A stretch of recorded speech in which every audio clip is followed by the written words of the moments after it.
दोस्तों, आज की कहानी दो ऐसे पड़ोसियों की है जिनके बीच मोहब्बत तो होती है, लेकिन हालात उनके रिश्ते की बुनियाद को उलझा कर रख देते हैं। एक तरफ है अमीर बाप का एक ऐसा लड़का जो परिवार के डर से अपने दिल की सच्चाई कबूल करने से डरता है, और दूसरी तरफ है गरीब परिवार की एक मासूम सी लड़की जो अपने दिल में दबे प्यार और आत्मसम्मान के बीच उलझ कर रह जाती है, जिसमें गलतफहमियां, अहंकार और टूटे हुए वादों के बीच उनका रिश्ता ऐसे मोड़ पर आ जाता है जहाँ से हर कदम एक नई उलझन पैदा कर देता है। तो आइए देखते हैं इस मासूम सी लड़की को, उसका सच्चा प्यार, उसका आत्मसम्मान आखिरकार उसे मिल पाता है या नहीं। सो हेलो दोस्तों, आप हैं इस वक्त मूवी डोज के ठीक सामने और कहानी शुरू होती है एक कॉलेज की लाइब्रेरी से, जहां राइटिंग वर्कशॉप में प्रोफेसर एक लड़की से पूछते हैं कि तुमने क्या लिखा है। लड़की जवाब देती है कि कुछ नहीं, जिस पर प्रोफेसर कहता है अगर तुम्हें कुछ लिखना ही नहीं था तो यहाँ आने का मतलब क्या था। लेकिन लड़की ने सच में कुछ लिखा था जिसको वो अपनी पॉकेट में छुपा लेती है और बिना कुछ कहे वहाँ से निकल जाती है। इस लड़की का नाम रिचल है और वो अपने बारे में हमें बताने लगती है कि वो एक मिडिल क्लास फैमिली से है और उसके छोटे से घर के पास ही बार्सिलोना की सबसे अमीर फैमिली हिडाल्गो की एक आलीशान हवेली है। इस हवेली का हर कोना किसी महल जैसा दिखता है और इसके बाहर एक छोटे से हिस्से में रिचल का घर है जहाँ वो अपनी माँ के साथ रहती है। हिडाल्गो फैमिली के 3 बेटे हैं, जिसमें सबसे बड़ा बेटा है आर्टमस, सबसे छोटा है अपोलो और बीच वाले का नाम है एरिस, जो रिचल का क्रश है। रिचल हमें बताती है कि वो एरिस को इतना चाहती है कि उसने एरिस की हर छोटी बड़ी बात, उसकी एक्सरसाइज रूटीन और उसकी पसंद नापसंद सब कुछ अपने लैपटॉप में सेव करके रखा होता है। और सबसे दिलचस्प बात यह है कि उसने एरिस के साथ कभी भी फेस टू फेस बात ही नहीं की। अब यहाँ हम ये देखते हैं कि रिचल के लैपटॉप में उसका वाईफाई काम नहीं कर रहा होता, जिसके बाद वो राउटर चेक करने लगती है और तभी वो अपनी खिड़की से नीचे बैठे हुए अपोलो को देखती है। वो उससे पूछती है कि क्या तुम मेरा वाईफाई यूज कर रहे हो, तुम्हारे पास पासवर्ड कैसे आया। तो अपोलो जवाब देता है कि मेरे भाई एरिस ने पासवर्ड दिया है, असल में मेरे कमरे में सिग्नल नहीं थे इसीलिए मैं यहाँ आ गया। ये कहकर वो वहाँ से चला जाता है। दोस्तों, इस कहानी का सारा खेल इस पासवर्ड से ही शुरू होता है। आगे चलकर हम रात को देखते हैं जहाँ बहुत तेज गाने की आवाज से रिचल की नींद टूट जाती है और वो उठकर अपनी खिड़की से देखती है तो उसे नीचे एरिस खड़ा हुआ दिखाई देता है जो अपने लैपटॉप पर फुल साउंड में गाना चला रहा है। वो थोड़े गुस्से में बोलती है कि ये सब मेरे वाईफाई से कर रहे हो, साउंड कम करो और जाओ यहाँ से। जिस पर एरिस कहता है कि तुम मेरे बारे में काफी कुछ जानती हो, अब मुझे भी तुम्हारे बारे में बहुत कुछ पता चल गया है। और फिर उसे विच कहकर वहाँ से चला जाता है। अगली सुबह कॉलेज में रिचल की मुलाकात अपने बेस्ट फ्रेंड योशी से होती है। योशी उसे मजाक में कहता है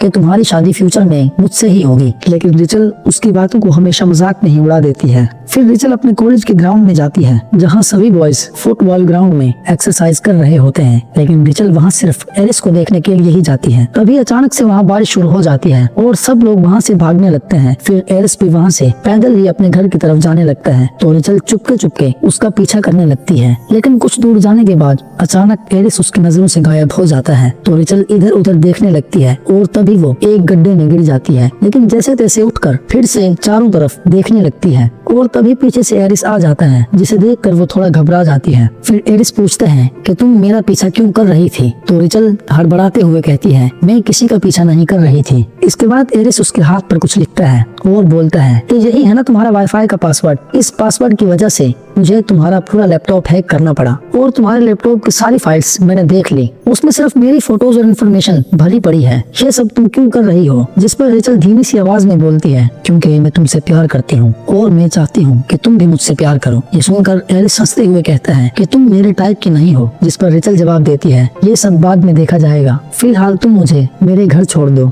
मुझे अकेले जाने में डर लगता है। लेकिन एरिस शरारती अंदाज में कहता है कि ठीक है, लेकिन पहले एक शर्त है कि अगर तुम मुझे किस करोगी तभी मैं तुम्हें घर छोड़ूंगा। ये सुनकर रिचल पहले इनकार करती है और फिर मान जाती है, लेकिन जैसे ही एरिस उसके करीब आकर किस करने वाला होता है तभी वो अचानक रुक जाता है और कहता है कि लेट हो रही है और फिर उसे उसके घर तक छोड़ देता है। अब घर लौटते ही रिचल सबसे पहले अपना वाईफाई बंद कर देती है और फिर अपनी मॉम के साथ डिनर करने लगती है। अब रात के समय एरिस चुपचाप रिचल के कमरे में आ जाता है, जिस पर रिचल अचानक उसे देखकर घबरा जाती है और गुस्से में कहती है तुम इतनी रात को यहाँ क्यों आए हो, मैं तुम्हें अंदर करवा दूंगी। एरिस जवाब देता है किसी ने वाईफाई बंद कर दिया था इसीलिए मैं उसे ऑन करने आया हूँ, और वैसे भी लड़कियां अपने क्रश को कभी भी अंदर नहीं करवाती। फिर एरिस उसे कुर्सी पर बिठा देता है और उसे शांत रहने के लिए कहता है और फिर धीरे धीरे वो उसके पैरों को छूते हुए उन पर किस करने लगता है। इससे रिचल की धड़कन तेज होने लगती है, पर इससे पहले सिचुएशन आउट ऑफ कंट्रोल होती एरिस खिड़की से निकल जाता है और गुड नाइट विश कहकर वहाँ से चला जाता है।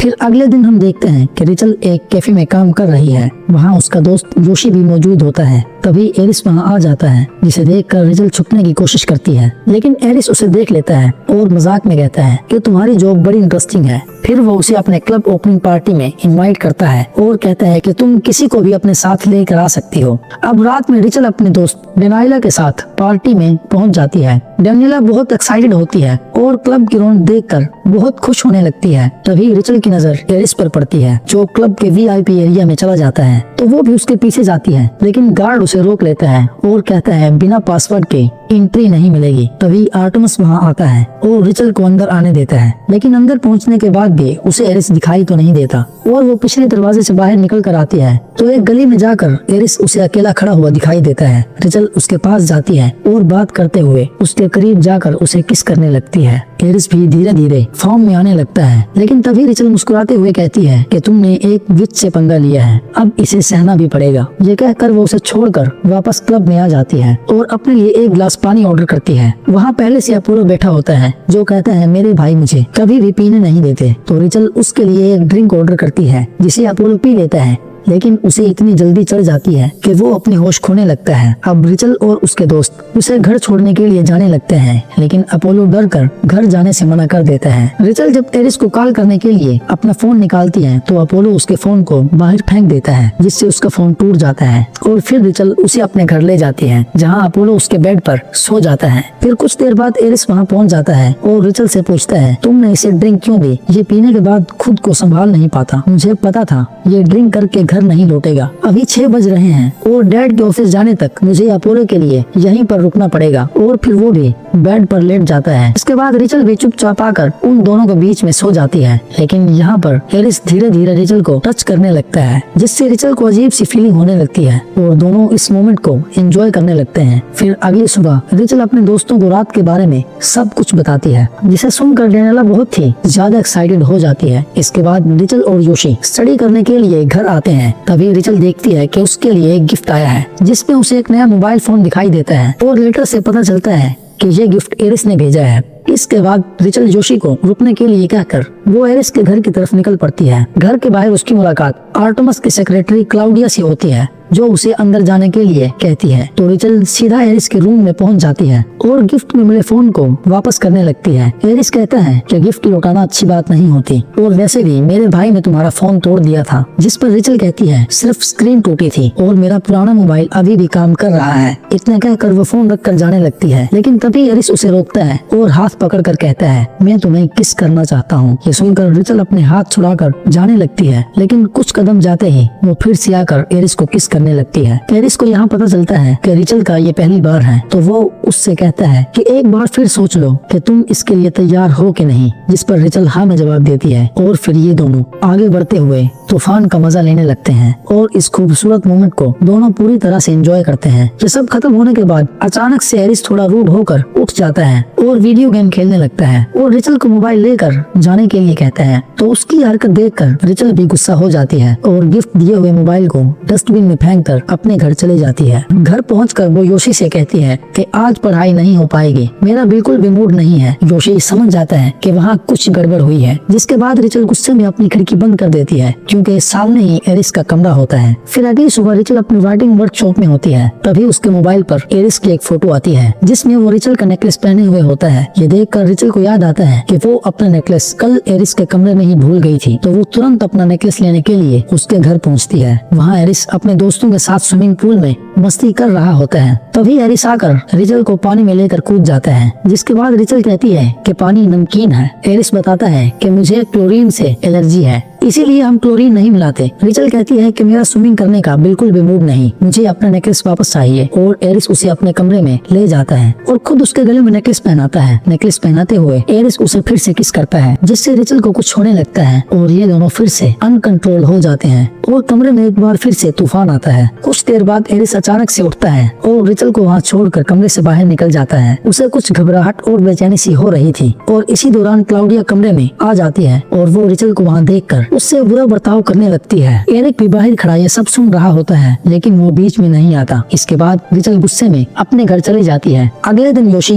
रिचल का मूड ठीक करने के लिए उसे एक पार्टी में ले जाता है, लेकिन एरिस वहाँ पहले से ही एक लड़की के साथ होता है। ये देखकर रिचल का मूड और ज्यादा खराब हो जाता है। तो योशी उसे समझाता है कि उसे छोड़ो और चलो हम पार्टी एंजॉय करते हैं। इसके बाद डांस फ्लोर पर सभी लोग मस्ती में डांस करने लगते हैं, लेकिन इसी बीच रिचल की नजर एरिस पर पड़ती है, जो एक दूसरी लड़की को किस कर रहा होता है। ये देखकर रिचल को बहुत बुरा लगता है और उसका दिल टूट जाता है। इसके बाद वो योशी के साथ अपने कॉलेज वाले स्विमिंग पूल पर चली जाती है। वहाँ उनके साथ डनाइला भी होती है और दोनों एक दूसरे से बातें करने लगते हैं, लेकिन बातें करते करते रिचल मजाक करते हुए उसे पूल में धक्का दे देती है। लेकिन जैसे ही वो पूल में गिरता है, डनाइला गलती से पूल में कुछ केमिकल छोड़ देती है। तभी रिचल उसको जल्दी से बाहर निकालती है और वो तीनों वहाँ से भाग जाते हैं। दूसरी तरफ एरिस अपने घर लौटता है और उसे कुछ अच्छा नहीं लगता। फिर वो जब रिचल का वाईफाई कनेक्ट करने लगता है तो वो कनेक्ट नहीं होता, क्योंकि रिचल ने पासवर्ड बदल दिया था। और जब वो उसका पासवर्ड हैक करता है तो वो देखता है कि रिचल ने पासवर्ड में गाड़ी लिखी है। इस पर वो बहुत गुस्सा होकर रिचल को मैसेज करता है कि मैं तुमसे बहुत नफरत करता हूँ। अब रात में रिचल बहुत ज्यादा नशे में अपने घर वापस आती है, पर वो घर की चाबी नहीं ढूंढ पाती और घर के बाहर ही बैठ जाती है। एरिस उसे देखकर वहाँ आ जाता है और रिचल को उठाकर उसके कमरे में ले जाता है। तभी रिचल कहती है कि मुझे एक कहानी सुनाओ, उसके बाद कभी मुझे नजर मत आना। तो एरिस रिचल को इनडायरेक्टली अपनी ही कहानी सुनाने लगता है। वो अपने माँ बाप के बारे में बताता है कि कैसे उन दोनों ने उसी के सामने अलग अलग लोगों से रिलेशन बनाए। ऐसा करने से उन दोनों में किसी को भी कोई प्रॉब्लम नहीं थी। इतना सब होने के बाद उसके डैड ने उसे एडवाइस दी कि कभी भी किसी के प्यार में मत पड़ना, क्योंकि प्यार हमें कमजोर बनाता है। इसीलिए एरिस आज तक प्यार से डरता है कि कहीं वो प्यार में न पड़ जाए। इसीलिए वो पिछली बार भी घबरा कर रूम से बाहर निकल गया था। फिर वो इनडायरेक्टली ये भी बताता है कि उसको रिचल से प्यार हो गया है। और ये सब सुनते हुए रिचल सो जाती है। फिर अगली सुबह रिचल की मॉम उसे उठाती है। तभी वो अपने मोबाइल में देखती है कि एरिस ने कुछ मैसेज करके डिलीट कर दिया। फिर वो एरिस को मैसेज करती है कि मुझे अकेले छोड़ दो, लेकिन फिर उसे सेंड नहीं करती। दूसरी तरफ एरिस बार बार मोबाइल चेक करता है और उसे रिचल का कोई मैसेज नहीं मिलता। तभी एरिस के डैड और उसके भाई उसे कमरे में ले जाकर समझाते हैं कि तुम्हारे कॉलेज से बार बार तुम्हारी शिकायत आ रही है, तुम्हें हमारी कंपनी का हिस्सा बनना ही पड़ेगा। इसीलिए इकोनॉमिक्स की डिग्री हासिल करके तुम्हें हमारी कंपनी के लिए काबिल बनना पड़ेगा और उस लड़की को भूल जाओ जिसके पीछे भागकर तुम अपना समय बर्बाद कर रहे हो। असल में उसके डैड को उसके और रिचल के बारे में सब कुछ उसके बड़े भाई ने बता दिया था। फिर अगले दिन रिचल जोशी के साथ लाइब्रेरी में पढ़ रही होती है। एरिस वहाँ आ जाता है और उसे मिलकर माफी मांगता है, पर रिचल गुस्सा करती है और उसे बाहर ले जाकर बोलती है कि तुमने क्या सोचा कि मेरे साथ इतना सब कुछ करने के बाद तुम मुझसे माफी मांगोगे और मैं तुम्हें माफ कर दूंगी। इस पर एरिस कहता है मैंने जो भी किया उस पर मुझे बहुत शर्मिंदगी है। मैंने कभी भी किसी के लिए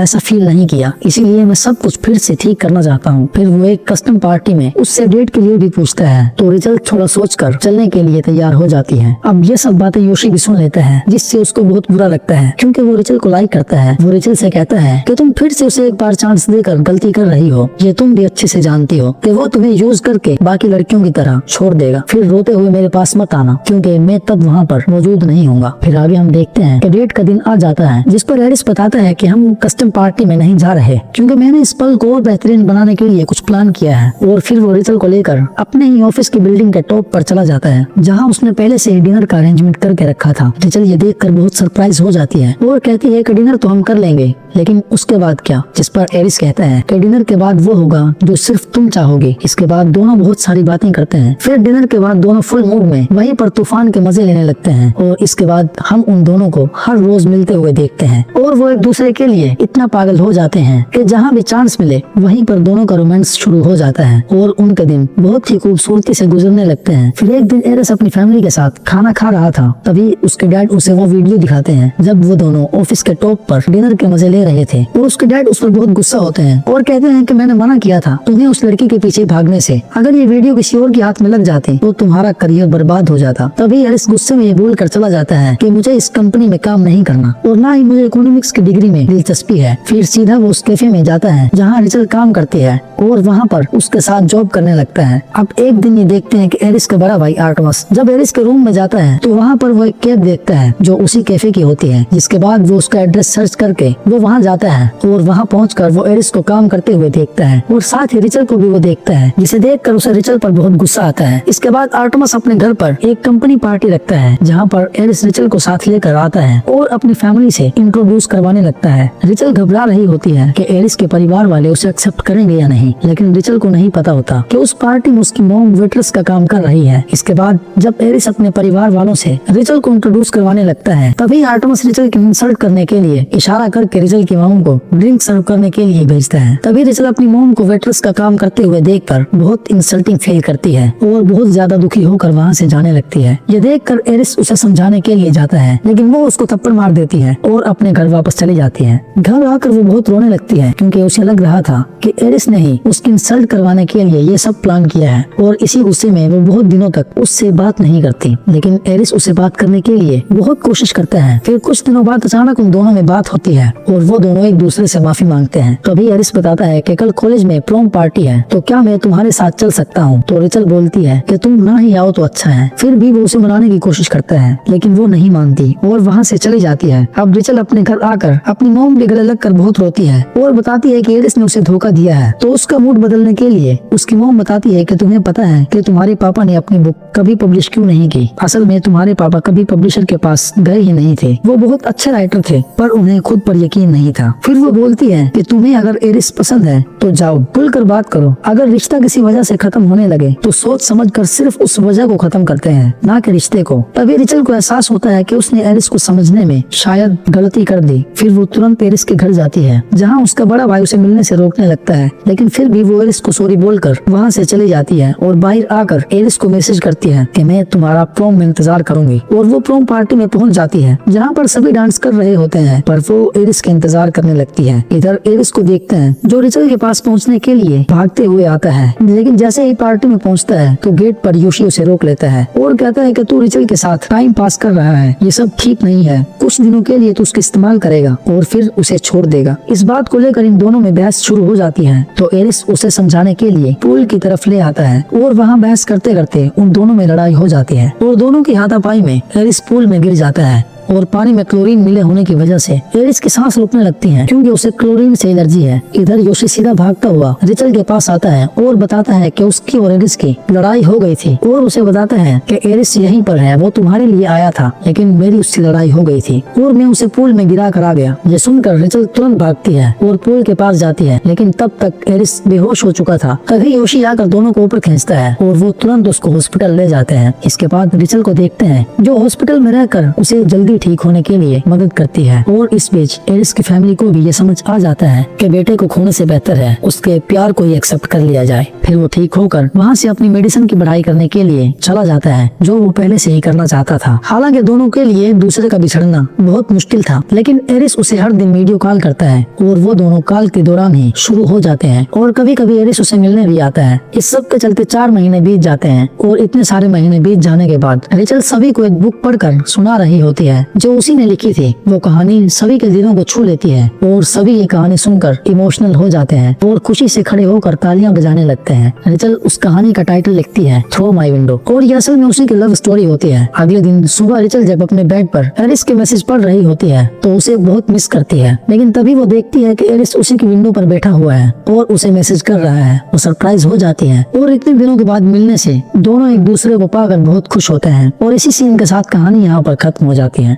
तो दोस्तों उम्मीद करते हैं कि ये कहानी आपको पसंद आई होगी। अब इसी बात पर चैनल को सब्सक्राइब करके वीडियो को लाइक कर दें और कमेंट सेक्शन में जरूर बताना कि आपको वीडियो में क्या चीज मिस लगी। और इसी के साथ good bye, thanks for watching.